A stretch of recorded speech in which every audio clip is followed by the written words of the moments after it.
이건요, 물리 문제를 푸는데 가장 근간이 되는 거. 그래서 첫 번째 시간 1차 시와 두 번째 시간 2차 시 때 배웠던 게 물리의 근간입니다. 머릿속에 잘 넣으셔야 돼요. 됐죠?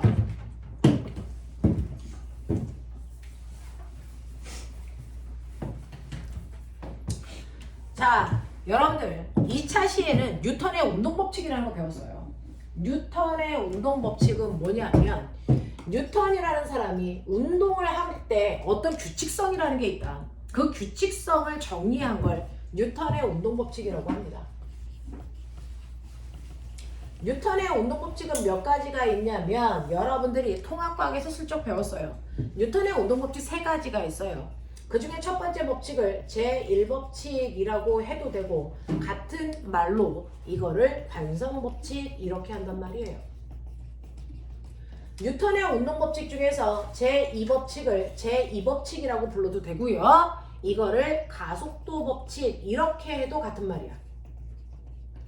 뉴턴의 운동법칙을 제3법칙이라고 이름 불러도 되고요. 같은 말로 이거를 작용, 반작용의 법칙 이렇게 해도 같은 말.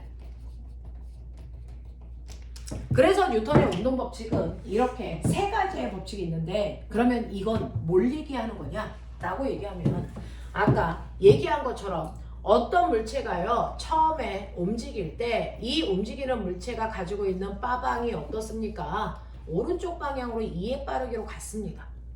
근데 시간이 지나서 나중에 됐어요. 그 나중에 됐을 때 얘 빠방은 또 어떻습니까? 라고 하면 두 가지 유형이죠.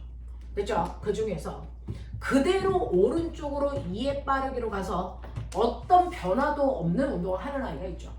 됐어. 다시 말해서 아무것도 안 바뀌는 등속도 운동하는 경우가 있는가 하면 됐어. 처음에 물체가 오른쪽으로 2의 빠르기로 가는데 시간이 지났더니 오른쪽으로 10이 되는 빠르기만 바뀌는 운동을 한다든가 또는 2m/s로 아래쪽으로 움직이는 방향만 바뀌는 운동을 한다든가 또는 자 얘가 10m/s로 위쪽으로 가는 방향과 빠르게 다 바뀌는 운동을 한다든가 이렇게 아무것도 안 바뀌는 운동을 할 수도 있지만 뭔가가 변하는 운동인 가속도 운동을 할 수도 있다는 거죠. 안 바뀌어? 왜 안 바뀌어? 바뀌어? 왜 바뀐 거야? 이걸 연구한 게 뉴턴의 운동법칙이야. 됐어? 그래서 뉴턴의 운동법칙은 물체가 움직이는 동안 어떤 애들은 운동 상태 중에 바뀐 게 아무것도 없는데 어떤 애들은 운동 상태 중에 뭔가가 바뀐다는 거야. 그렇다면 이유가 있을 거라는 거야. 그 이유가 뭘까? 말해. 뭐 때문이야? 왜 얘는 운동하는 동안 아무것도 안 바뀌는데 얘는 왜 바뀌고 지랄이야? 뭐 때문이야? 작용 반작용. 뭐 때문이냐? 잘 가던 애가 더 빨라져. 왜 그럴까? 잘 가던 애가 더 느려져. 왜 그럴까? 잘 가던 애가 방향 확 바꿔. 왜 그럴까? 잘 가고 있는 아이한테 네가 무슨 짓을 한 거야? 무슨 짓을 했을까요? 힘. 네, 뒤에서 힘을 준 겁니다. 됐어? 물체가 가다가 뭔가가 바뀌는 건 반드시 힘받았기 때문입니다. 됐어? 그럼 거꾸로 얘기하죠. 왜 아무것도 안 바뀌어? 왜 안 바뀌어? 힘을 안 받아서 그래요. 됐어? 왜 바뀌어? 힘을 받아서 바뀐 거예요. 많이 바뀌었네? 힘 많이 받아서 그런 거예요. 조금 바뀌었네? 힘 조금 받아서 그런 거예요. 안 바뀌었네? 힘 안 받아서 안 바뀐 거예요. 됐어? 라는 결론을 내려준 사람이 뉴턴입니다. 그래서 뉴턴이라는 사람은 힘이라는 거의 정체를 밝힌 거죠. 힘이 뭡니까? 물체, 운동, 상태를 뭐 시키는? 변화 시키는 뭐다? 유일한 능력이다. 힘은 물체의 운동 상태를 변화시키는 유일한 능력인데 왜? 선생님 그러면 거기에 정지 상태가 된 것도 포함되는 거예요? 네. 자, 물체의 운동 상태를 변화시키는 유일한 능력인데 운동 상태가 뭡니까? 라고 하면 빠방을 줄여서 운동 상태라고 한 거야. 그러니까 물체의 빠르기와 방향을 변화시킬 수 있는 유일한 능력? 힘이야. 그러니 빠방 중에 뭐라도 변했다? 유일한 능력인 힘 받았다야. 그래서 변했다야. 알겠어? 빠방 중에 뭐라도 안 바뀌었다. 아무것도 안 바뀌었다. 이유가 뭐냐? 운동하는 동안 힘 안 받았다요. 됐어. 이걸 정확하게 정리해준 사람이 뉴턴이라고. 그래서 뉴턴은 힘을 받아야만 바뀌어. 힘을 안 받으면 안 바뀌어서 등속도 운동하는 거야. 를 정리한 사람이야. 됐죠? 자, 그래서 이렇게 뉴턴의 운동 법칙은 힘하고 물체의 운동 상태의 변화 사이의 관계를 정리한 사람, 이 사람이 뉴턴. 알겠어? 그거를 세 가지의 법칙으로 정리했다. 뉴턴의 운동 법칙. 되겠죠? 그 중에서 가장 중요한 게 뉴턴의 운동 법칙 중에서 제2법칙 가속도 법칙이다. 제2법칙 가속도 법칙은요, 다음 주부터는 지각도 하지 말고 신입생도 받지 말고 진도 나옵시다. 진도를 못 나가고 있잖아요. 됐죠? 배웠는데 3개 맞고 안 배운 사람도 있고 못 푼 새끼도 있고 결석도 열나하고 진도를 나갈 수가 없어요. 제가 정확하게 딱 2월달까지만 미친듯이 진도 나가주고요. 그리고 나면 3월달 동안은 계속 수특이랑 자의랑 문제 복습해서 풀어야 돼요. 되겠냐? 그래서 2달 동안 엄청나게 빨리 달릴 수 있도록 도와주십시오. 역학만 빨리 하면 돼. 전자기하고 파동은 내용이 없어. 됐어. 그건 별로 어렵지 않아요. 역학에 비해서. 자, 그래서 역학만 열심히 해보자. 자, 뉴턴의 운동 법칙 중에 가속도 법칙이라는 뉴턴의 제2법칙이 있는데 이게 모든 거의 근간이야. 이 전체의 기본이 제2법칙이야. 자, 우리가 앞에서 배웠던 가속도요. 가속도는 됐죠? 어딨어? 자꾸 분필 가져가지 마. 누군가가 가져갔다고 생각할 거야. 흰색 하나 어디 갔어?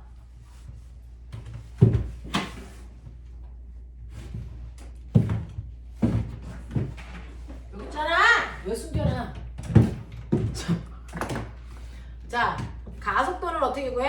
시간분의 속도 변화량으로 구하는 거야. 라고 정해놓은 건 가속도 법칙이 아니고 가속도는 이런 거야 라고 하는 이건 가속도 정의예요. 정의.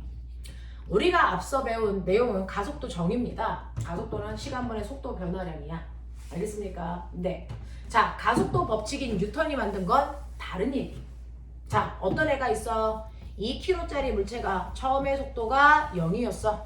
근데 1초라는 시간이 지났더니 얘는 속도가 얼마가 됐냐면 2가 됐어. 그럼 우리 가속도 구할 수 있어요. 가속도 정의로. 됐어. 얘는 1초라는 시간 동안의 속도가 2만큼 증가했네. 그러니까 가속도는 2m/s 제곱이래. 맞죠? 네.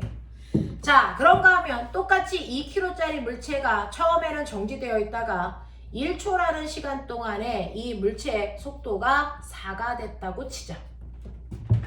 그렇다면 이 경우에는 1초라는 시간 동안의 속도가 4만큼 증가했기 때문에 얘의 가속도는 4입니다. 이렇게 쓰시면 되겠죠. 그래서 여러분들은 첫 번째 가라는 경우의 가속도와 나라는 경우의 가속도를 구해놓고 맞았네? 끝났어. 근데 뉴턴은 가속도의 크기는 왜 달라? 여기에 포인트를 맞춘 거죠. 자, 가에 비해서 나의 가속도가 왜 2배나 커진 거야? 이유는 뭐야? 대답해. 뭐 때문이야? 그렇죠. 실제로 속도가 바뀌었다는 건 힘을 받았다는 건데 힘을 어떻게 받았다? 첫 번째 가라는 경우보다 나라는 경우가 더 많이 바뀌었으니까 힘을 더 많이 받았을 거야. 됐어. 예를 들어 가 같은 경우에는 물체를 얼마의 힘으로 밀었냐면 4N의 힘으로 밀었다면 B는 됐어. 8N이라고 하는 2배 큰 힘으로 밀었기 때문에 가속도가 2배 크게 생겼다는 걸 알아낸 거라고. 그래서 가속도라고 하는 게 받은 힘의 크기와 비례하는 거야 라고 정의한 사람이야. 알겠어? 그걸 알아낸 사람이야. 그러면 가속도의 크기를 결정하는 건 힘만이야? 아니라니까. 가속도의 크기는요 똑같이 8N의 힘을 모든 물체한테 주면 가속도는 다 똑같이 너네가 보는 것처럼 4 생겨야 돼? 라고 해서 다른 물체한테 줘본 거죠. 요번엔 더 뚱뚱한 4kg짜리 물체한테 준 거죠. 됐죠? 그러면 처음에 정지 상태였다가 1초가 지나면 마치 받은 힘만 똑같으면 가속도가 똑같다면 얘도 4가 돼야 되는데 얘는 1초가 지난 후에 4kg짜리의 속력은 2밖에 안 됐더라는 거죠. 그러니 세 번째 경우에 해당되는 다는 1초라는 시간 동안에 속도가 이만큼 변해서 가속도의 크기가 2가 됐다는 얘기예요. 이게 세 번째 다의 가속도예요. 그러면 같은 크기의 힘인 8N의 힘을 줬는데 얘는 왜 가속도의 크기가 절반밖에 안 될까? 힘이 똑같은데 이유가 뭐니? 가속도의 크기를 결정하는 게 하나 더 있다는 거죠. 뭡니까? 바로 질량입니다. 질량. 더 무겁기 때문에 같은 크기의 힘을 줘도 잘 안 밀려, 잘 안 변해 이 뜻이거든요. 그러니 가속도는 물체의 질량하고는 반비례 관계가 있어 이 얘기야. 그래서 가속도를 구하는 다른 방법, 그게 바로 가속도 법칙인데 가속도의 크기를 결정하는 건 질량과 힘의 관계다. 그래서 가속도는 n분의 f로 구해도 된다. 이 방법으로 구해도 가속도의 크기는 똑같게 나타난다. 알겠습니까? 네, 정말요? 자, 그럼 구해봐요. 여러분들이 보고 있는 첫 번째 가경우의 가속도가 2라고 했어요. 구해볼게요. 자, 가속도의 크기가 2라는 건 첫 번째 t분의 델타 v로 구한 거야. n분의 f로 구해볼게요. 자, 그럼 첫 번째는요. 자, 가라는 물체의 질량이라고 하는 n값이 얼마입니까? 2kg예요. 근데 이 물체가 운동하는 동안 받은 힘은 얼마입니까? 4N이에요. 그래서 계산하시면 얘 가속도의 크기가 얼마 나옵니까? 2라는 가속도가 똑같이 나와요. 두 번째 경우도 보시면 똑같이 2kg짜리 물체인데 얘는 힘을 8N을 준 거죠. 그랬더니 가속도가 4가 나오잖아요. 어떻게 구해도 이 방법으로 구해도 같은 가속도가 나와야 된다고요. 됐죠? 세 번째 경우 보시면 4kg짜리 물체한테 8N의 힘을 줬잖아요. 그러니까 얘는 가속도가 2가 돼야죠. 보이니? 이런 식으로. 그래서 가속도는 원래 시간분의 속도 변화를 해야 되는데 그 가속도의 크기를 결정하는 게 질량과 힘 사이의 관계다. 그래서 질량과 힘으로 구해도 된다. 되겠습니까? 그래서 우리는 앞으로 얘를 훨씬 더 많이 쓴다. A는 n분의 F다. 맞지? 기억나지? 자, 근데 분수식 실어서 이거 F는 MA라고 하는 식으로 틀어서 써. 이걸 운동방정식이라고 불러. 알겠습니까? 그래서 어떤 거든 상관없다. 머릿속에 넣어야 된다. 자, 그러면 이러한 가속도 법칙을 통해서요. 내가 느낀 건 뭐냐면 그러면 어차피 물체가 움직이는 동안은 2kg짜리가 2kg짜리로 질량은 거의 변하지 않죠. 폭탄으로 쪼개지는 게 아니니까. 그러니까 물체가 운동하는 동안 질량의 변화가 없이 일정하다면 가속도의 크기가 일정하기 위해서는 물체가 운동하는 동안 같은 크기의 힘을 계속 받으면 등가속도 운동한다. 힘의 크기가 달라지면 됐어. 가속도의 크기도 달라지기 때문에 등가속도 운동할 수 없다. 알겠습니까? 또 힘을 많이 받으면 가속도가 많이 생겨서 급격히 바뀌어요. 근데 힘을 조금 받으면 가속도가 조금 생겨서 천천히 조금씩 바뀌어요. 근데 힘을 안 받으면 물체는 어떤 변화도 생길 수 없어 가속도가 생기지 않는다는 거죠. 됐어. 그러니 물체가 운동하고 있는 동안에 2m/s로 오른쪽으로 가고 있는 이 물체한테 가고 있는 동안 마치 우주처럼 한 번만 툭 밀고 우주에 가만 놔둬. 그러면 우주 공간에서 더 이상 힘을 받지 않거든요. 그러니까 걔는 빠르게와 방향이 변한다 안 변한다? 안 변한다는 거죠. 왜? 힘이 존재하지 않으면 가속도도 생기지 않아서 어떤 변화도 생기지 말아야 되니까. 됐어. 그래서 힘이 작용하지 않으면 가속도가 생기지 않아서 물체는 어떤 변화도 일어나지 않아 처음의 운동 상태나 나중의 운동 상태가 같아지는 현상이 생긴다. 됐죠? 물체가 힘을 받지 않으면 그 물체의 처음의 운동 상태와 나중의 운동 상태가 그대로 같은 상태를 유지하려고 하는 성질이 나타난다. 이걸 우리는 관성이라고 한다. 그러니 물체가 처음에 정지되어 있었다. 근데 물체한테 어떤 힘도 안 준다. 그러면 시간이 아무리 많이 지나도 힘을 받지 않았기 때문에 처음의 상태를 그대로 유지해서 얘는 시간이 지나도 계속 정지한 상태를 유지하려는 정지 관성이 성립된다. 이겁니다. 됐어. 근데 물체가 처음부터 운동하고 있었어. 오른쪽으로 2의 빠르기로. 근데 물체가 힘을 안 받아. 우주 공간처럼. 그러면 시간이 지나도 얘는 나중에도 오른쪽으로 2의 빠르기로 계속 가려는 등속도 운동하려는 됐어? 바로 운동 관성이 성립한다고요. 됐죠? 그래서 관성은 정지 관성과 운동 관성이 있어요. 처음에 정지되어 있으면 정지 관성이, 처음에 움직이고 있었으면 운동 관성이 나타납니다. 됐죠? 자, 그 관성이 나타나는데 그 관성을 그대로 유지하기 위해서는 조건, 물체가 어떤 힘도 안 받아야 처음과 같은 상태를 유지한다. 됐어? 근데 힘 받으면 관성이 깨진다. 맞죠? 그래서 이렇게 버스에 네가 앉아 있어요. 버스가 맨 처음에 정지되어 있어서 가만히 있으니까 나 앉아 있었어. 근데 버스가 갑자기 힘을 줘서 앞쪽으로 급출발할 때 어떤 일이 생기니? 라고 하면 급출발할 때 힘받은 버스도 앞으로 가고 버스와 연결된 의자도 앞으로 가야 되니까 됐어. 의자와 연결된 똥꼬는 앞으로 밀린다. 근데 머리는 직접적으로 힘을 받지 않아서 그 자리에 계속 있으려는 정지관성이 머리한테 나타나. 그래서 머리가 어디로 쏠립니까? 뒤로 쏠리죠. 됐죠? 나 안 갈 거야. 뒤에 가만히 있을 거야. 라고 하면서 이렇게 머리가 뒤로 쏠리는 현상이 나타난다. 이게 바로 정지관성이 나타난 거다. 알겠습니까? 네. 자, 그런가 하면 버스가 쭉 오른쪽으로 2m/s의 속력으로 가고 있었어. 자, 그래서 가고 있어서 내 몸이 이렇게 같이 나도 버스와 같이 2m/s의 속력으로 가고 있어요. 근데 아저씨가 갑자기 급정거를 하면 그 힘에 의해서 의자도 쓰고 버스도 쓰니 의자에 달라붙어 있는 똥꼬도 쉬어요. 그래서 근데 내 머리는 계속 가려는 운동 관성 때문에 내 몸이 급정거하면 어디로 쏠립니까? 앞으로 쏠리죠. 이건 운동 관성의 표현입니다. 됐죠?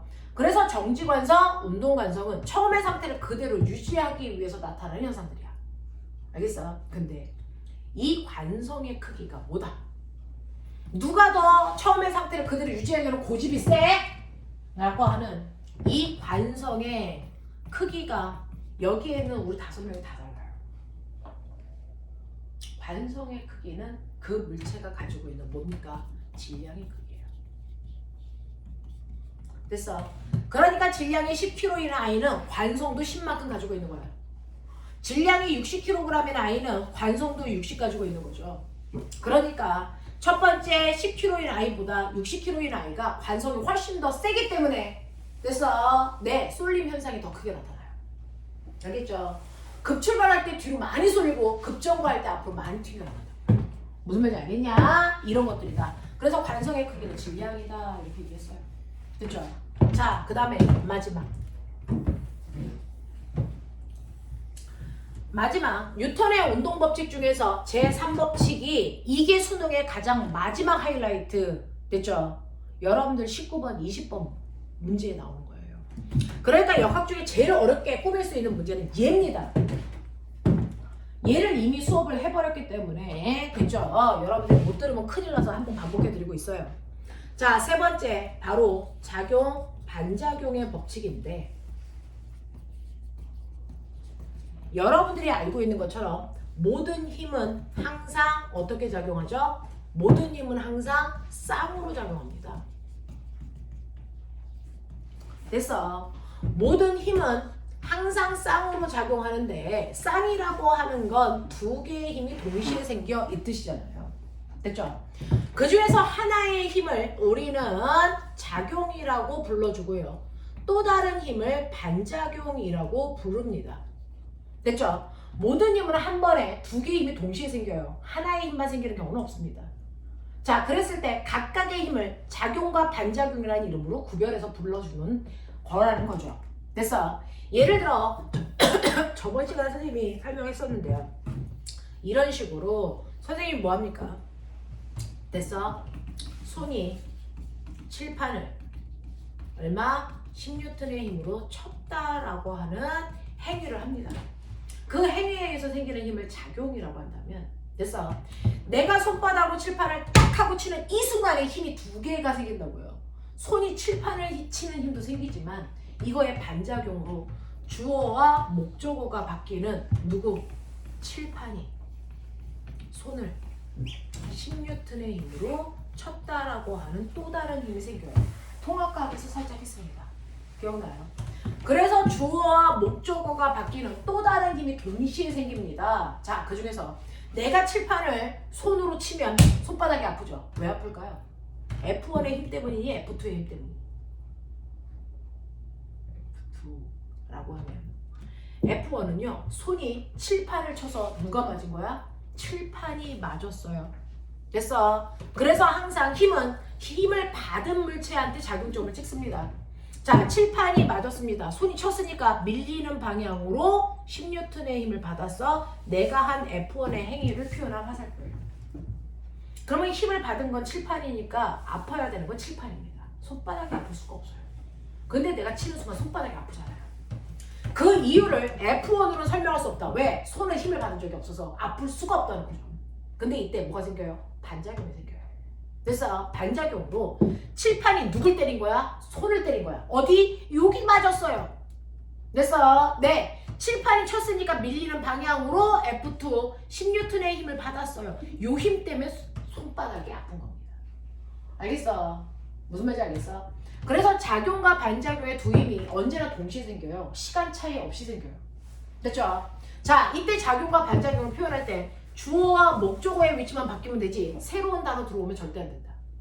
얘기했다. 그리고 이 뒤에 그대로 똑같이 쓴다. 그러니까 내가 준 힘이 10이면 반작용의 힘도 10만큼 생긴다. 알겠습니까? 그래서 이 F1과 F2의 힘은 여러분들 보신 것처럼 항상 힘의 크기는 똑같고 방향이 반대인 두 힘으로 나타난다. 됐죠? 자, 그리고 얘는 합력을 구할 수 있다 없다? 절대 없죠. 합력은 이렇게 A, 같은 물체의 오른쪽에 10N의 힘이 생겨 하나는 왼쪽으로 10N의 힘이 생겨. 근데 이 A라는 힘과 B라는 힘은 같은 물체에 작용하는 힘이야. 그러면 합력이 얼마니? 서로 반대 방향일 때는 빼야 합력을 구한 거죠. 뺐더니 얼마 나와? 0 나와. 됐어. 서로 합력을 구했을 때 0을 만드는 두 힘을 우리가 힘의 평형관계의 두 힘이라고 합니다. A, B는 힘의 평형관계의 두 힘이에요. 근데 작용반작용의 두 힘은요, 여기에서 보시는 것처럼 하나의 물체에 작용하는 두 힘이 아니고 서로 다른 물체에 작용하는 힘입니다. 그러면 합력을 구할 수 있다 없다? 없다는 겁니다.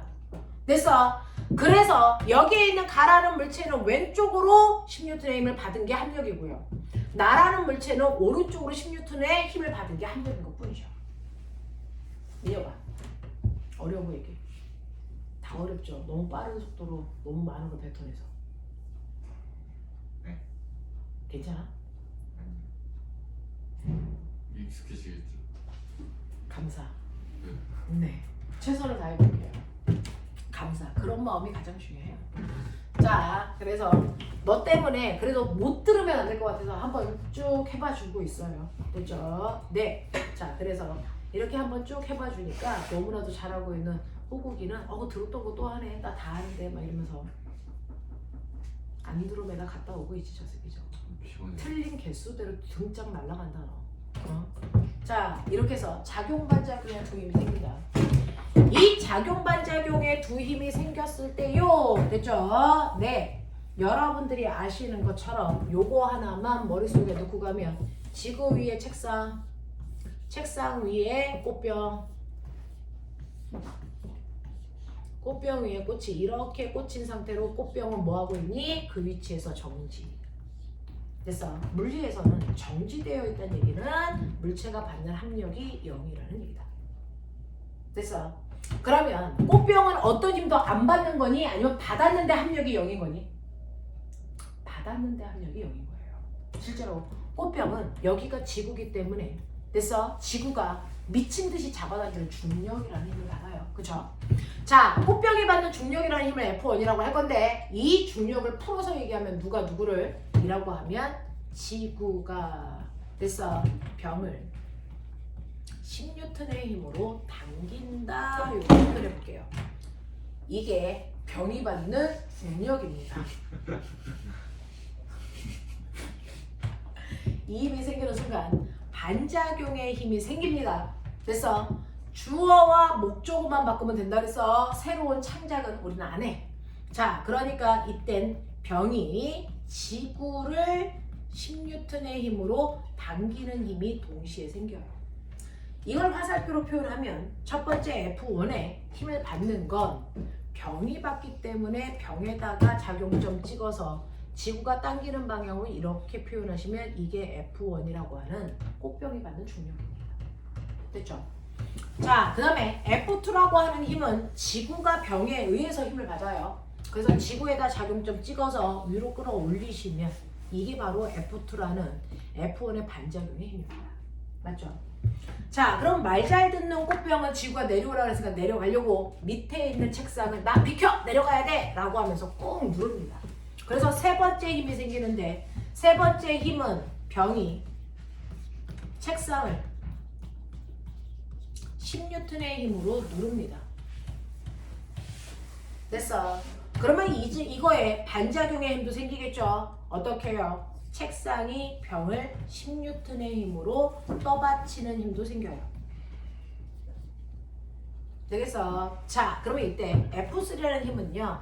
병이 책상을 눌러서 힘을 책상이 받으니까 책상에다가 작용점 뚝 찍어서 누르니까 눌리는 방향으로 F3 이렇게 하면 돼요. 됐죠? 자, 그 다음에 이 책상이 요번에는 누구를 병을 똑같은 힘으로 밀어 올립니다. 서로 반대 방향이어야 되니까. 그쵸? 그래서 힘을 받은 게 병이니까 병에다가 작용점 찍어서 책상이 미는 방향으로 화살표 F4 이렇게 하시면 돼요. 됐죠? 자, 이러는 순간 어떤 일이 발생하냐면 하나의 꽃병에 힘을 주고 있는 작용점이 두 개가 생기죠. 근데 두 개가 어느 방향? 반대 방향이고 힘의 크기는 10N, 10N 같아. 그러면 합력 얼마? 0 되죠. 그래서 꽃병은 지구가 잡아당기는 중력이라는 힘과 자기가 놓여있는 바닥면의 물체를 밀어올리는 힘을 무조건 수직합력이라고 해요.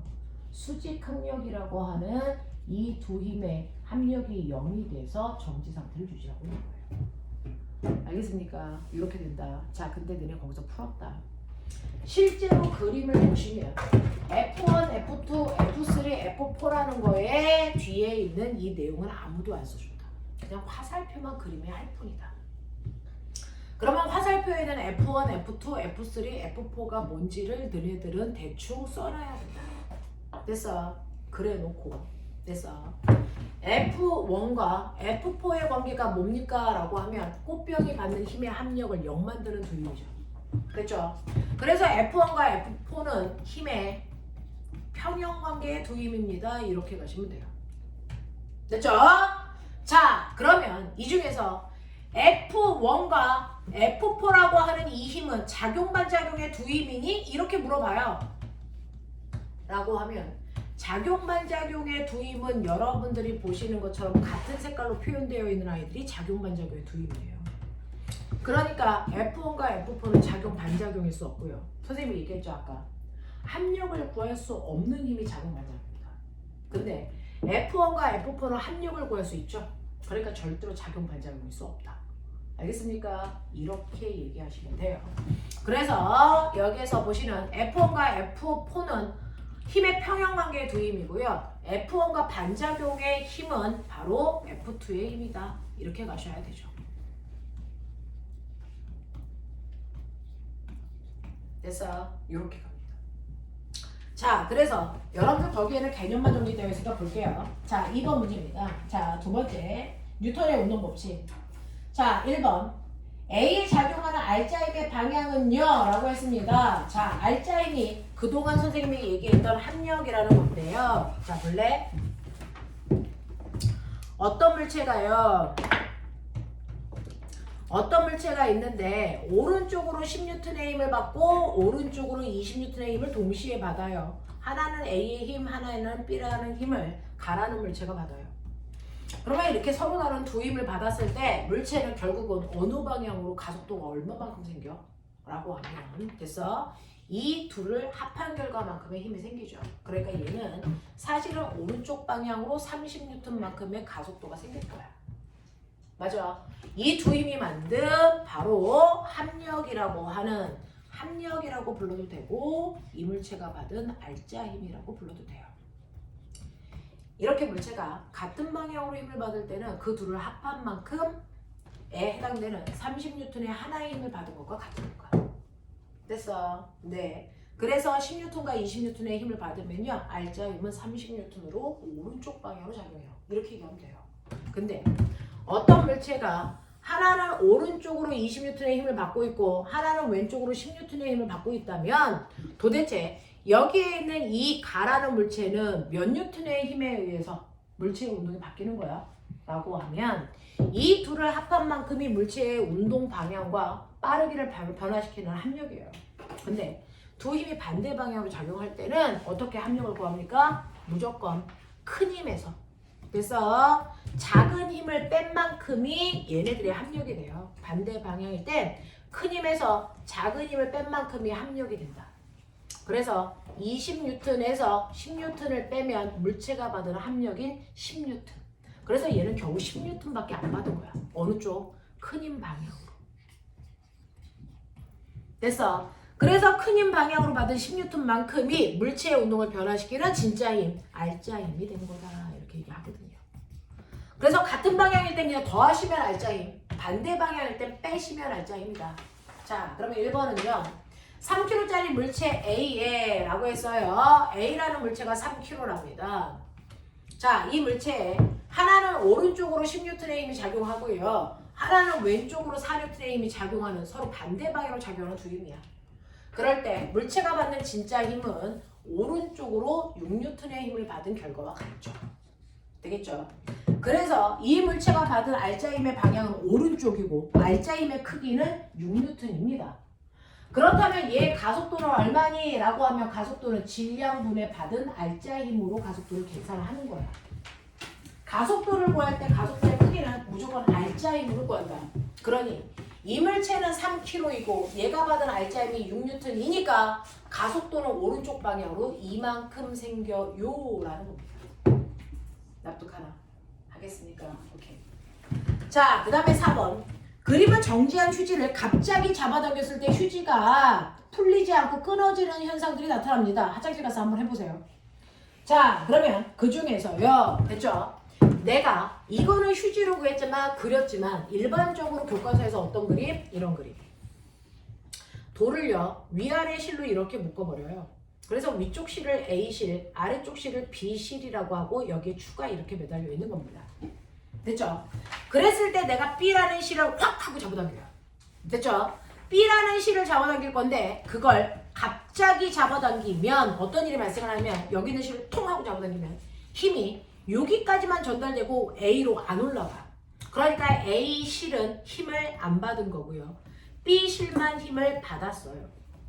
그러니까 힘을 받은 B는 밑으로 내려가려고 그러고 A는 가만히 있으려고 그러기 때문에 B 실만 끊어지고 추하고 A 실은 가만히 있습니다. 맞죠? 자, 그래서 갑자기 잡아당기면 B는 끊어지고 추는 가만히 있기 때문에 이건 추의 정지관성을 표현하는 실험이야. 됐어? 근데 갑자기 잡아당기지 않고 천천히 잡아당겨 볼까? 그러면 힘은 위까지 올라갑니다. 그럼 어디가 끊어져요? A가 끊어져요. 알겠습니까? 그래서 얘는 관성을 실험하는 게 아니죠. 됐죠? 이런 식으로 빠르게 잡아당기면 아래쪽만 힘 받아서 아래가 끊기고 위는 그대로 있습니다. 그걸 두루마리 휴지의 그 종이로 표현한 거죠. 됐죠? 자, 그래서 기억. 정지해 있는 옷을 터는 거, 이거 정지관성인데 정지해 있는 옷을 터는 것도 정지관성이고요. 정지해 있던 버스가 갑자기 출발할 때 몸이 뒤로 쏠리는 것도 정지관성이고요. 수영선수가 밑줄 쳐요. 손과 발을 이용해서 앞으로 가는 거. 자, 수영선수가 앞으로 갈 때 물을 어디로 당기니? 뒤로. 물을 뒤로 잡아당겨야 몸이 앞으로 가요. 자, 이것처럼 로켓처럼 로켓이 발사할 때 됐어. 기체를 여기에 있는 가스를 아래로 분출해야 몸이 위로 가죠. 내가 힘을 준 방향과 물체가 운동하는 방향이 정반대로 나타나는 건 작용반작용의 효과예요. 관성이 아니에요. 그래서 로켓 발사, 노젓기, 수영하기 이거 대표적으로 작용반작용으로 나타낸 거다. 알겠습니까? 그래서 관성을 나타낸 건 기억, 니은밖에 없습니다. 디귿은 작용반작용입니다. 자, 5번 가죠. 자, 네 가지 힘을 표현했습니다. 그 중에서 작용 반작용의 힘을 찾아보세요 라고 하죠. 됐죠? 네, 이 중에서 찾을 수 있는 건 주어와 목적어만 바뀐 걸 찾으세요. 되겠니? 누가 주어와 목적어만 바뀌었습니까? F3, F4죠. 됐죠?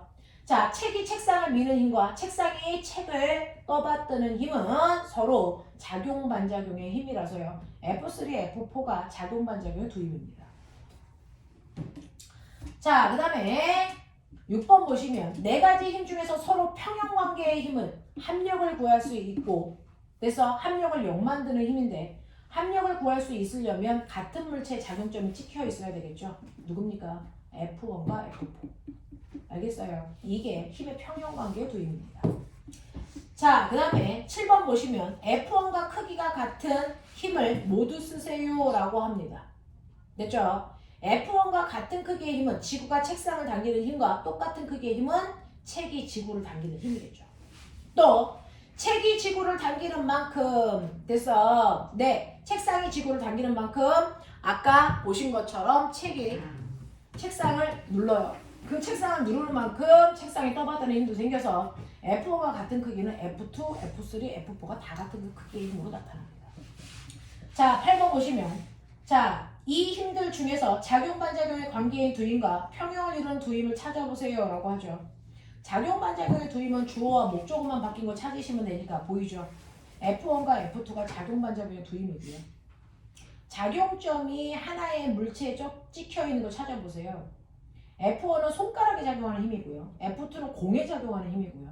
F3 공에 작용하는 힘이고요. F4는 벽에 작용하는 힘이에요. 그러면 같은 물체에 작용하는 힘은 F2하고 F3밖에 없죠. 얘가 바로 힘의 평형관계의 두 힘입니다. 되겠어? 이렇게 찾아 넘겨. 마지막. 자, 9번하고 10번을 보시면 됐죠? 9번.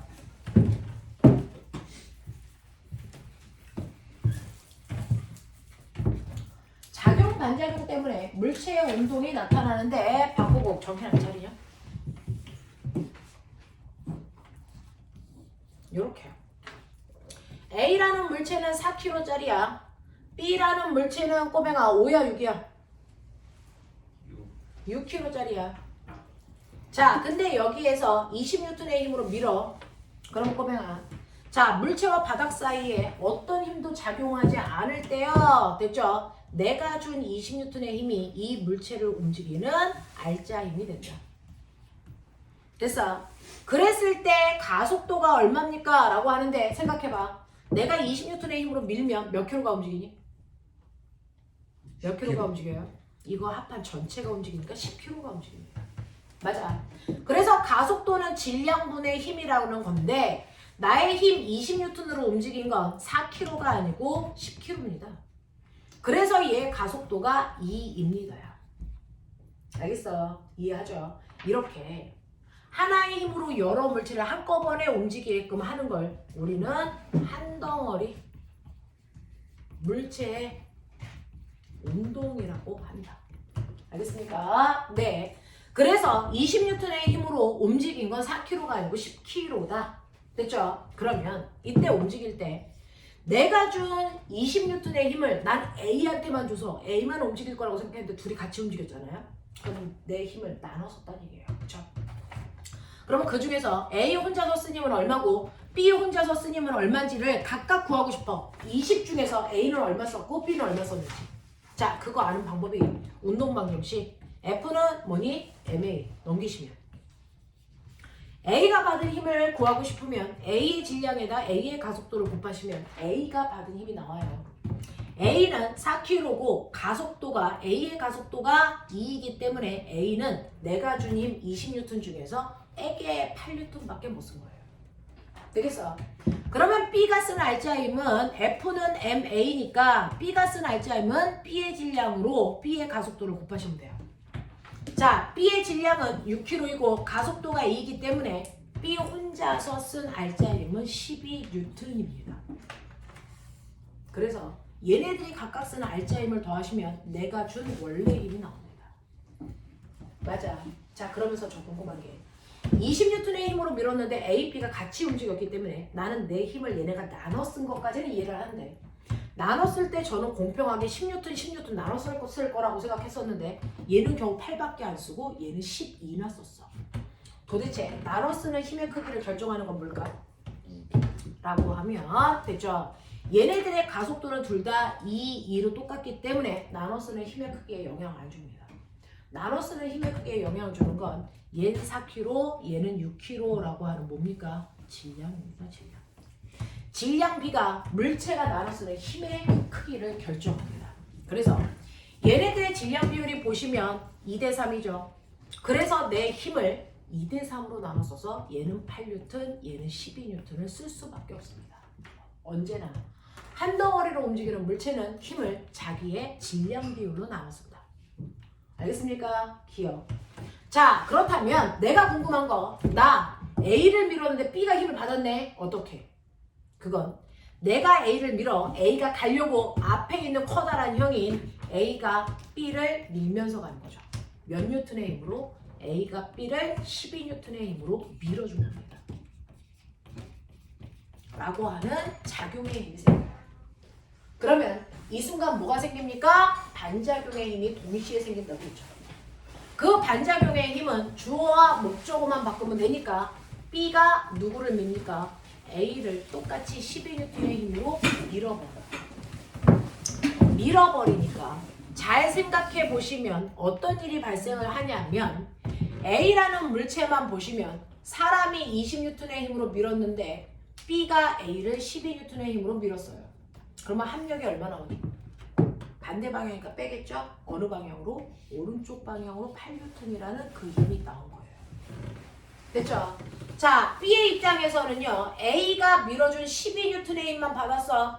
그래서 B가 받은 알자의 힘은 A가 밀어준 12N의 힘이 B가 받은 온전한 힘이야. 알겠어요? 이 사이에서 작용반작용이 생기는 거야. 됐죠? 자, 그러면서 문제 쉽게 풀고 싶죠? 저도 늘 그래요. 자, 이때 여기에 있는 A가 B를 얼마로 밀었습니까? 그래서 A와 B 사이에 작용하는 작용 반작용의 두 힘이 얼마입니까? 이걸 이제 물어본다고요. A와 B 사이에 사용되는 작용 반작용의 힘이 얼마입니까? 라고 하는 5번 문제. A와 B 사이에 작용 반작용의 힘으로 작용한 게 얼마니? 라고 하면 여기서는 12N이 나오겠죠. 자, 근데 내가 꼬맹아 똑같이 이렇게 되어 있는데 생각을 해봐. 똑같이 아까랑 똑같이 여기에 있는 이 새끼 4kg, 여기에 있는 이 새끼 6kg 똑같아요. 근데 이쪽에서 20N의 힘으로 밀어요. 미는 방향만 반대로 밀어볼게. 바뀌는 거 뭐 있어? 지금 여기에 써져 있는 숫자 중에 바뀌는 게 있어? 없어? 빨리 판단. 맨 아래 거. 네. 미는 힘이 반대가 되면 맨 아래 작용 반작용의 힘은 바뀌어요. 왜요? 어차피 바닥에 마찰이 없기 때문에 내가 준 20N의 힘을 오른쪽으로 주든 왼쪽으로 주든 걔가 알자 힘이야. 그치? 자, 그리고 가속도는 내가 준 알자 힘으로 10kg가 움직였기 때문에 가속도는 언제나 2일 수밖에 없어. 움직이는 방향은 바뀐 거지. 크기가 달라지진 않아. 그리고 A와 B가 사용한 힘은 질량비가 2대 3이기 때문에 사용한 힘은 언제나 8N과 12N일 수밖에 없어. 어느 쪽으로 밀어도 힘은 질량비로 나눴어요. 안 바뀌어야 돼요. 그죠? 근데 이때는 어떤 일이 발생하냐면 내가 요번에는 A를 민 게 아니고 B를 밀었거든요. 그럼 B가 왼쪽으로 가려고요. 앞에 있는 조그만 애를 밀어요. 그래서 요번에는 B가 A를 8N의 힘으로 밀어준 거예요. 밀어준 거예요. 그래서 A가 8을 쓰게 된 거죠. 근데 B가 A를 8N으로 미는 순간 이거의 반작용 A가 B를 8N의 힘으로 밀겠죠. 그래서 A는 12N의 힘을 쓰게 됩니다. 그러니 이때는 왕복한 주고받고 한 작용 반작용의 힘이 12N이 아니고 8N으로 가야 된다. 열나 헷갈리죠? 그래서 시험에서는요. 여기에 있는 1번, 2번, 3번, 4번 다 안 물어요.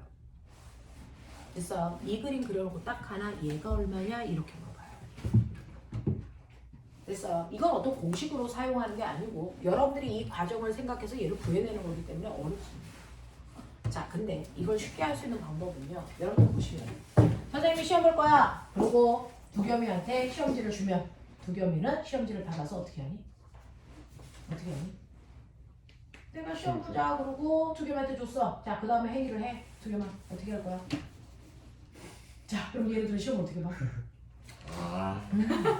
자, 멈춰. 됐어. 이렇게 두겸이가 줄게요. 순간 어떤 일을 했냐면 잡아요. 자, 전체 준 것 중에 자기 것 빼고 나머지 건네줘. 이게 작용반작용의 힘입니다. 근데 조건이 있어요. 무조건 자기 것 빼고 건네주는 거야. 아니? 해봐. 꼬맹아, 물리는요. 원리만 알면 간단합니다. 이거 초등학교 6학년 아이들도 배워요. 그러니까 정신 차려. 자, 봐. 사람이 맨 처음에 B한테 26N의 힘을 줬지. 그러면 힘을 직접 받은 건 A야, B야? 힘을 직접 받은 거 A야, B야? B가 받았어. 자, B가 받아서 어떻게 한다고? 자기가 필요한 힘 빼고 나머지 건네준다고. 맞아. 그러니까 20 받은 것 중에서 B가 필요한 힘이 얼마니? 12. 됐죠? 그거 빼고 건네줘. 몇 뉴턴? 8뉴턴. 이게 작용반작용으로 간 거야. 맞아. 거꾸로 하자. 이쪽에서 20뉴턴의 힘을 밀어줄게. 똑같이. 그러면 그 힘을 받은 A가 자기가 필요한 힘만큼을 빼고 나머지 건네줘. 그럼 요번에 건네주는 게 얼마니? 얼마니?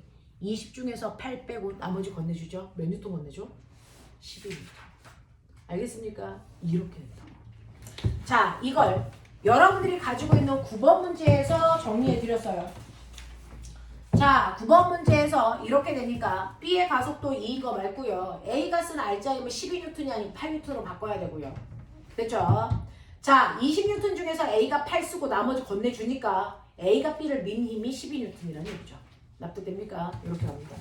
자, 근데 이거를 4배를 한순간 높여놓으면 그게 10번 문제가 되죠. 자, 무슨 문제냐면 이렇게 요것만 하고 잠깐 끊을 테니까 살아있어. 자, 살아있으세요. 이렇게 A라고 하는 몇 킬로였죠 아까? 4킬로짜리 물체가 됐죠? B라고 하는 물체를 떨어뜨려 놓을게요. 그러면 선생님 한 덩어리를 안 움직이잖아요. 한 덩어리로 움직이게 실로 묶어버릴게요. 됐어. 자, 그래 놓고 꼬맹아 이제 생각. 내가 너네가 보고 있는 것처럼 A쪽에서 아까처럼 20뉴턴의 힘으로 당겨봐. 한꺼번에 끌려가. 마찰이 없으니까. 자, 그러면 이때 봐. R자 힘이 얼마야? 얼마야? 20뉴턴. 됐죠? 내가 25 당겼으니까 얘네가 운동할 때 쓴 진짜 힘은 20입니다. 그랬을 때 얘 가속도는 얼마야? 당연히 내가 준 힘 M분의 F니까 자, 내가 준 20뉴턴의 힘을 몇 킬로가 받아서 움직인 거야? 10킬로가 받아서 움직인 거야. 그러니까 얘는 가속도 2여야지 줄로 연결되어 있어도 전혀 변화가 없어요. 됐죠? 자, 그러면 이렇게 움직일 때 A 혼자서 쓴 힘은 얼마야? B 혼자서 쓴 힘은 얼마야? 이거잖아요. 됐죠? 자, A 혼자서 쓴 힘, B 혼자서 쓴 힘을 각각 구하고 싶으면 F는 MA로요. A 거 넣어서 계산하거나 또는 B 거 값 집어넣어서 계산하시면 된다고요. 근데 그렇게 계산할 필요 없죠. 질량비가 2대 3이니까 힘도 2대 3으로 나왔어요. 그러니까 A 혼자서 8뉴턴 쓰고 B 혼자서 12뉴턴 쓸 거라는 거 우리 알아요. 그러면 신기한 거 알아요? 아까는 두 개가 붙어 있었기 때문에 A가 B를 직접 밀고 B가 A를 직접 밀었어. 근데 이번에는 실로 묶여 있잖아. 근데 A가 가려고 그러니까 뒤에 꼬맹이가 붙어 있어서 잘 안 가. 그럼 어떻게 해야 돼? A가 실을 잡아당기고 그 실이 B를 잡아당겨서 끌려오게끔 되는 거지. 맞아. 그러면 이때 여기 가운데 있는 이 실은 뭐야? 단지 A의 힘을 B한테 전달해주는 통로 역할만 하는 거야. 알겠습니까? 그래서 이 실에는 A가 건네준 힘이 지나가는 통로다.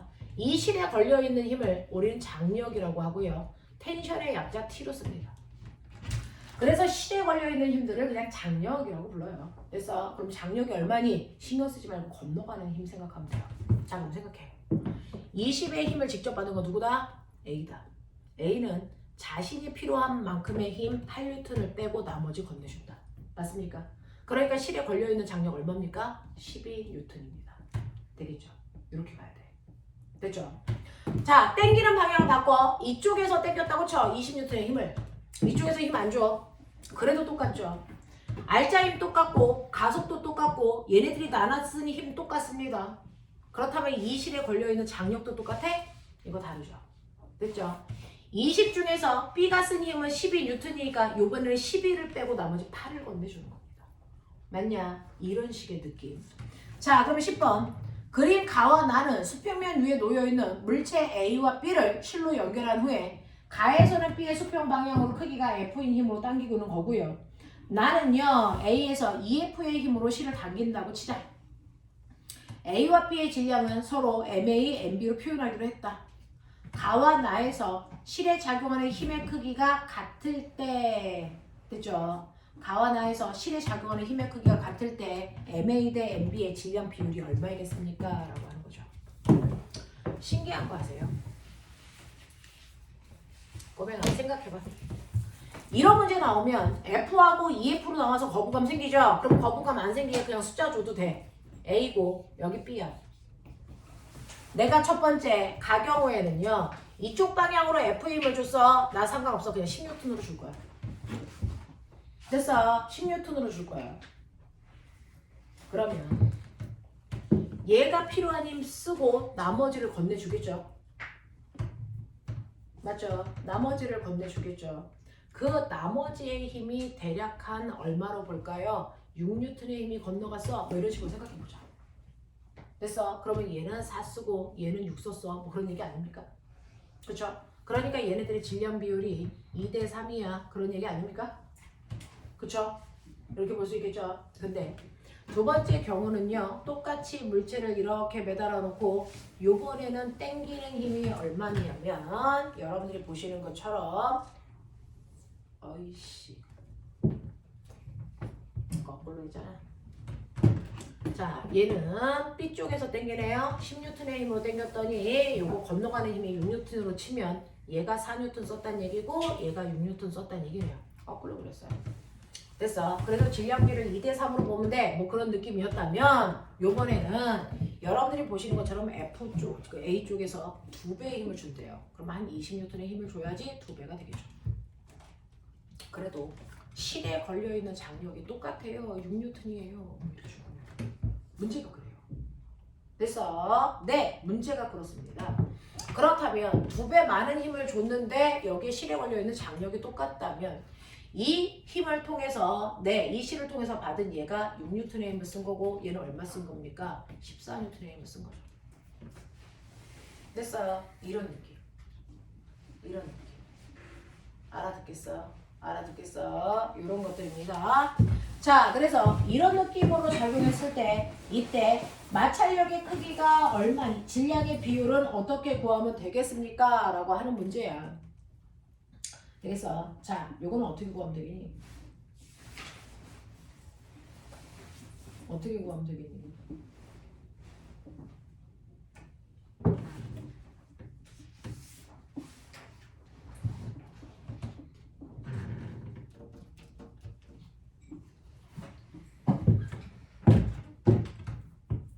됐어? 자, 이렇게 되면요. 여기에 질량은요. 시간 돼? F는 됐죠? MA잖아요. 여기에 보시면 가속도는요. 질량분의 힘인데 A의 질량은 MA 플러스 MB고 받은 힘은 F. 머리 있는 척해. 이게 가야. 나는요. 질량 똑같이 MA분의 MA 더하기 MB분의 힘 EF. 그럼 꼬맹아. 가의 경우에 가속도를 A라고 하면 나의 경우는 가속도가 얼마일까? 2A. 네, 2배 많아지는 거죠. 그래서 이 가속도는 2A로 놓는 게 맞아요. 됐죠? 이때 가속도를 F로 잡아당겼을 때 가속도를 A로 놓는다면 2F로 잡아당겼기 때문에 힘이 2배야. 가속도는 2A로 놓는 게 맞아요. 그랬을 때요. A 혼자서 쓴 알짜임, B 혼자서 쓴 알짜임이 각각 쓰면 MA MB 이렇게 구하시면 된다 그랬는데 자, 잘 봐요. F로 땡기니까 그래서 이 실에 건너가는 힘은 A가 받은 힘이죠. 그러니까 요만큼의 힘이 실에 걸려있는 장력이었다 이 얘기야. 맞죠? 이때 가속도는 A로 놓겠다 그랬으니까 이거죠. 그렇죠? 그러면 이때는요 보세요. 내가 이렇게 당겼을 때 실로 건너가는 건 A 힘 빼고 B한테 주는 힘이겠죠. 맞아! B한테 주는 힘이겠죠. 자, 그러니까 이때는 B가 받은 힘, 그 B가 받은 힘이 MB에다가 가속도를 곱하면 되는데 두 번째 경우의 가속도는 A, 첫 번째 경우의 가속도의 몇 배라고 했어요? 2배, 2A. 이거 곱하면 되겠죠. 이게 B한테 건너가는 힘이야. 맞아? 근데 자, 각각의 실에 걸려있는 장력의 크기가 뭐하다 그랬니? 같다 그랬어. 됐어. 그래서 자, MAA와 EMBA의 크기가 똑같네. 이렇게 준 거야. 이래. 그래서 이게 이렇게 날아가요. 됐죠? 그래서 MA의 크기는 EMB예요. A의 질량이 B의 질량의 몇 배입니까? 2배입니다. 이렇게 가시면 돼요. 이해해? 이해해? 내가 오늘 너무 무리했지. 이런 얘기. 그러니 그래서 가장 레벨이 높은 수능에서 나오는 유형이 이거야. 그냥 수능 문제 하나 쓱 집어넣고 거야. 그냥 이 정도의 난이도야. 그래서 문제가 이렇게 풀려요. 그래서 1번부터 첫 번째 내용부터 두 번째 내용까지 2주차에 했던 내용을 좀 빠르게 정리해봤어요. 됐죠? 네, 지금 몇 시입니까? 시계 좀 봐주세요. 7시 17분 15분 7시 15분 이 정도 됐네요. 됐죠? 네. 틀린 거 잠깐 보시고요. 그래서 쉬는 시간을 주기도 애매하고 집에 보내기도 애매한 그런 시간이 남아있어요. 자, 완자 펴봐. 물리 완자 펴봐. 자, 물리 완자에 어디부터 어디까지가 풀려 있어야 정상이냐면요. 저번 아니, 이게 풀려 있어야 되는 게 아니라 애들이 못하는 거야. 그러지 마. 자, 자기는 여기서부터 지금 했던 얘기들. 됐죠? 영상도 보내줄 거지만 지금 풀어보죠. 자, 12페이지부터 꼬맹아 어디까지 문제 푸시면 되냐면 12페이지부터 41페이지까지 문제가 풀려야 됩니다. 됐어? 네, 12페이지부터 41페이지까지 됐죠? 문제 푸시면 되고요. 오늘은 민혁아 미안한데 오늘은 그냥 여기까지만 할게. 끝낼게. 집에 가서 풀어가지고 오세요. 너네 10분만 쉬었다가 생물 해야 되니까. 됐죠? 오늘 여기까지만 할게요. 아니에요. 이거 이렇게 자, 여기까지 합시다. 네, 수고하셨어요. 뭐라고요? 하나도 모르겠대요. 뭔가 우연히 저렇게 써있고. 이거 번지한테 줬어요. 자, 오늘 여기까지 할게요. 네, 10분